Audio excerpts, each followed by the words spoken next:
নমস্কার বন্ধুরা, সুপ্রিয়া রান্নাঘরে আবারও একটা নতুন পর্বে তোমাদের সকলকে স্বাগত।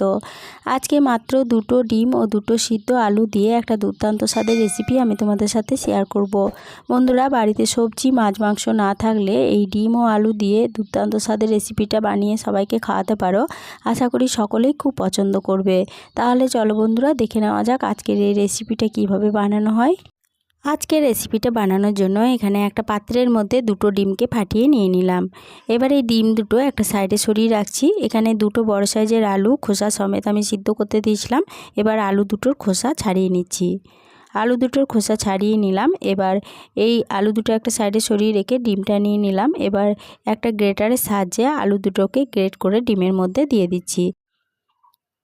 গ্রেটারের সাহায্যে আলু দুটো গ্রেট করে দিয়ে দেওয়ার পরে এর মধ্যে দিয়ে দিচ্ছি হাফ চা চামচ জিরের গুঁড়ো, হাফ চা চামচ হলুদের গুঁড়ো, আর এখানে 4টে কাঁচা লঙ্কা, 2 টুকরো আদা ও 5টা রসুনকে থেতো করে রেখেছিলাম, এটা দিয়ে দিলাম। এবার এর মধ্যে দিয়ে দিচ্ছি স্বাদ অনুযায়ী লবণ, আর দিয়ে দিচ্ছি এখানে একটা মিডিয়াম সাইজে পেঁয়াজকে এইভাবে ছোট ছোট করে কুচি করে রেখেছিলাম, পেঁয়াজ কুচিটা দিয়ে দিলাম। এবার এর মধ্যে দিয়ে দেব 2 টেবিল চামচ বেসন।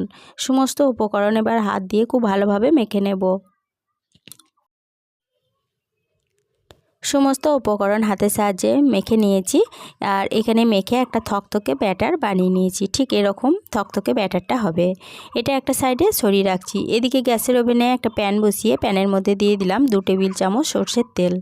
তেলটা খুব ভালো মতো গরম হয়ে যাওয়ার পরে প্যানের চারপাশে তেলটা ছড়িয়ে নিয়ে এর মধ্যে এই ব্যাটারটা দিয়ে দিচ্ছি। সমস্ত ব্যাটারটা দিয়ে দেওয়ার পরে একটা চামচের সাহায্যে ব্যাটারটাকে এইভাবে সমান করে চারপাশে ছড়িয়ে নিয়েছি।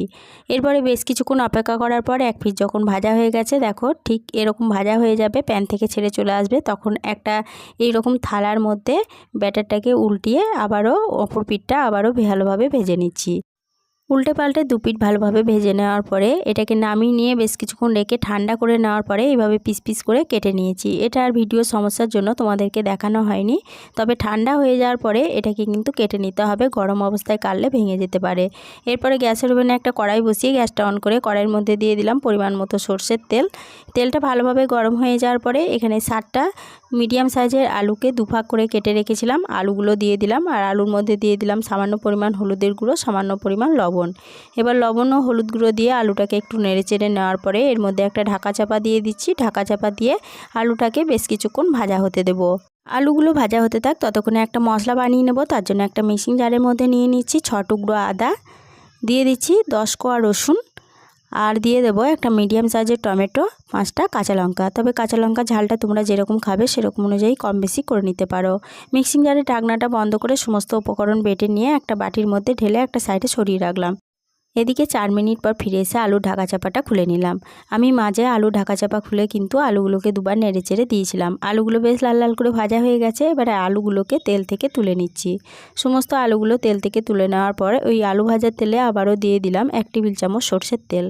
তেলে ফোড়নের জন্য দিয়ে দিচ্ছি সামান্য পরিমাণ গোটা জিরে, একটা লবঙ্গ, একটা দারচিনির টুকরো, একটা এলাচ, একটা তেজপাতাকে ফাটিয়ে, আর 2টো গোলমরিচ। ফোড়নটাকে তেলের মধ্যে দিয়ে ফোড়নটা ভালোভাবে ভেজে নেওয়ার পর ফোড়ন থেকে যখন একটা সুন্দর গন্ধ বেরোতে শুরু করেছে, তখন এর মধ্যে দিয়ে দিচ্ছি একটা বড় সাইজের পেঁয়াজ কুচি। একটা বড় সাইজের পেঁয়াজকে এইভাবে লম্বা লম্বা করে কুচি করে রেখেছিলাম, পেঁয়াজ কুচিটাকে দিয়ে দিলাম। এবার তেলের মধ্যে বেশ কিছুক্ষণ নেড়ে চেড়ে লাল লাল করে ভেজে নিচ্ছি। পেঁয়াজ কুচিটাকে লাল লাল করে ভেজে নেওয়ার পরে এর মধ্যে দিয়ে দেব যে আদা, কাঁচা লঙ্কা, রসুন ও টমেটোর পেস্টটা বানিয়ে রেখেছিলাম, সেই পেস্টটা দিয়ে দিলাম। এবার এই পেস্টটা দিয়ে গ্যাসের সিমটা মিডিয়ামে রেখে সমস্ত মশলা ভালোভাবে কষিয়ে নিচ্ছি। গ্যাসের সিমটা মিডিয়ামে রেখে পেস্টটাকে 4 মিনিট মতো কষিয়ে নেওয়ার পরে আদা ও রসুন থেকে যখন কাঁচা গন্ধটা চলে গেছে, তখন গ্যাসের সিমটা একদম লোতে করে দিলাম। লোতে করে দেওয়ার পরে এর মধ্যে দিয়ে দিচ্ছি হাফ চা চামচ জিরের গুঁড়ো, হাফ চা চামচ ধনের গুঁড়ো, কালারের জন্য দিয়ে দিলাম হাফ চা চামচ কাশ্মীরি লঙ্কা গুঁড়ো, দিয়ে দিচ্ছি হাফ চা চামচ হলুদের গুঁড়ো। এবার এই পেস্টের বাটিটা ধুয়ে একটু জল দিয়ে দিলাম। এবার গ্যাসের সিমটা লো টু মিডিয়ামে রেখে সমস্ত মশলা আবারও খুব ভালোভাবে কষিয়ে নেব।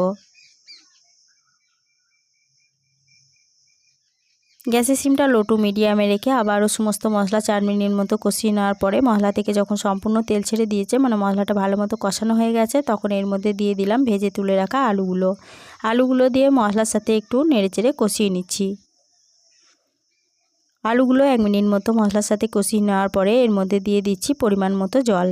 তবে এখানে তোমরা যেরকম গ্রেভি রাখতে চাও সেরকম অনুযায়ী জলের পরিমাণটা কম বেশি করে নিতে পারো। জলটা দিয়ে সমস্ত উপকরণের সাথে খুব ভালোভাবে নেড়েচেড়ে মিশিয়ে নিয়ে এর মধ্যে দিয়ে দেব স্বাদ অনুযায়ী লবণ। আর স্বাদের ব্যালেন্সের জন্য দিয়ে দিচ্ছি 1/2 চা চামচ চিনি। তবে মিষ্টিটা একদমই অপশনাল, তোমরা যদি মিষ্টি না খেতে চাও তাহলে চিনিটা স্কিপ করে যাবে।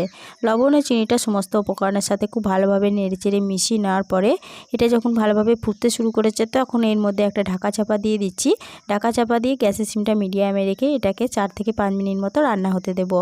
4 মিনিট পর ফিরে এসে ঢাকা চাপাটা খুলে নিলাম। এবার এই তরকারির আলুগুলো সিদ্ধ হয়েছে কিনা একটু চেক করে নিচ্ছি। আলুগুলো খুব ভালো মতো সিদ্ধ হয়ে গেছে। তখন এর মধ্যে এই ডিম ও আলুর ধোকাগুলো দিয়ে দিচ্ছি। সমস্ত ধোকাগুলো দিয়ে সমস্ত উপকরণের সাথে খুব ভালোভাবে নেড়েচেড়ে মিশিয়ে নিয়ে গ্যাসের সিমটা মিডিয়ামে রেখে দিয়ে একটা ঢাকা চাপা দিয়ে দিচ্ছি। ঢাকা চাপা দিয়ে এটাকে বেশ কিছুক্ষণ রান্না হতে দেব।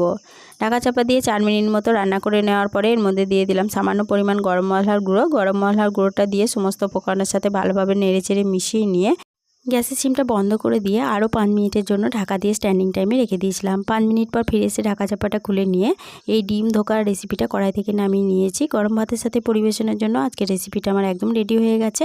আজকের রেসিপিটা প্রথম থেকে শেষ অবধি দেখার জন্য তোমাদেরকে অসংখ্য ধন্যবাদ। রেসিপিটা ভালো লেগে থাকলে ছোট্ট একটা লাইক দিয়ে এরকম নতুন নতুন রেসিপি পেতে প্লিজ আমার চ্যানেলটা সাবস্ক্রাইব করে আমার পাশে থেকো। বন্ধু বান্ধব সকলের সাথে শেয়ার করে দিতে ভুলো না প্লিজ। আজকের রেসিপিটা কীরকম লাগলো কমেন্ট করে জানাতে ভুলো না। আজকে এই পর্যন্তই ছিল, ফিরে আসবো আবার নতুন কোনো রেসিপি নিয়ে।